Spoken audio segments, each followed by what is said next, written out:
yang Manik Sorkar no jati danga pranganai hune koksil jawe posim Agortala thanao hayo hai BJP rok thangai kes khlaiuka BJP ni ngai Agortala ni bakhakti bahinyo Manik Sorkar no romnani sanai khorang tisalaikia thanao kes mani agulo আপনারা জানেন গত 10 তারিখ ত্রিপুরা রাজ্যের একটা জেলবড় আন্দোলনের কর্মসূচি নিয়েছে বামপন্থী নেতৃত্বদের নেতৃত্বে।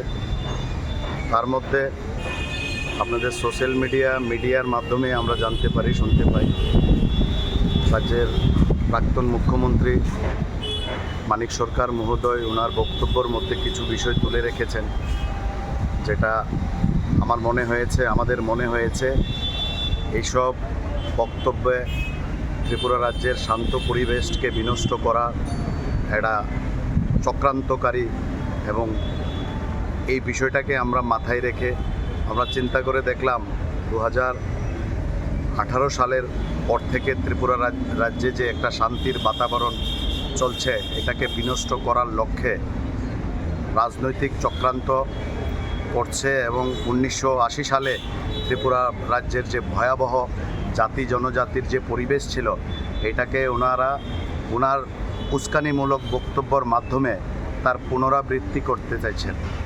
আমরা রাজ্যের শান্তপ্রিয় সুনাগরিক হিসাবে আমরা চাই না ওনার এই বক্তব্যের মাধ্যমে ত্রিপুরা রাজ্যের শান্তির পরিবেশ পুনরায় অশান্তিতে পরিণত হোক। তার জন্য আমরা প্রশাসনের দ্বারস্থ হয়েছি, আমরা ওনার এগেনস্টে মামলা করেছি, প্রশাসনের দ্বারস্থ হয়েছি। বাকিটা প্রশাসন চিন্তা করবেন।